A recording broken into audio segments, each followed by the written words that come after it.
This is a test that I did where I put the octaring in a box and then increased the temperature from, let's say 80 to 130 degrees Fahrenheit. So for the first hour, I was applying heat to the center of the octaring where the heat from the smoke would normally be, and heating up the box. And you can see that the normalized diode response is exceptionally large in the blue light. And we're not certain why that is, but it's a repeatable characteristic that we can correct for. So this is the data file I used to develop a correction for the color shift. So during the hotbox testing, I was also measuring opacity.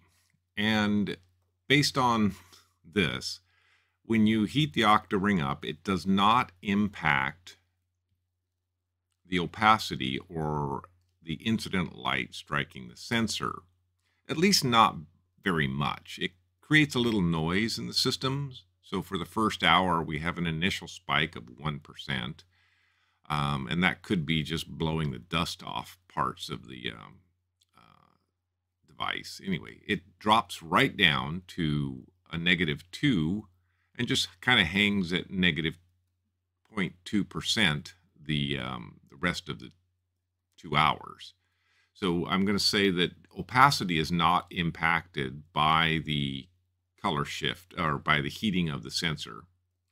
And it is rather stable when the sensor warms up. So I used this graph to help me determine a correction factor.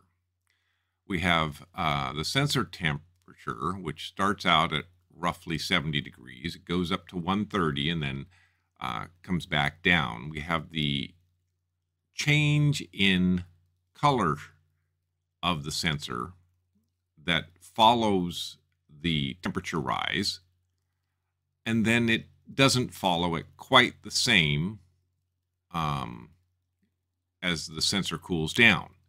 So we can use this to help develop a correction factor for color shift.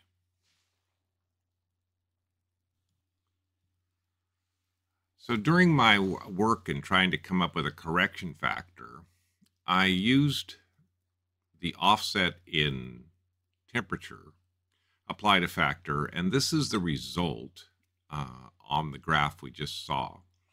The red line, orange line, is the correction factor. So it's not going to be perfect every time, but we're not going to see these exaggerated color shift peaks that imply it's seeing all kinds of Tyndall particles. It's going to closer match real data, or what we think the real data is. So it's a start at a correction factor. It's not the final version of it. However, I developed a correction factor, and this is the initial output. So this chart shows how the correction factor works. The yellow line is the temperature, which shows that it gets hot and cools down. And you can see the blue line is the uncorrected color shift, in that it has a 40 and then down to a 20 value, whereas the corrected version just hangs there right around 25 to 30.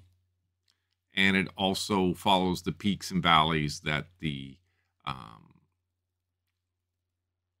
indication it's a correction factor. It's working.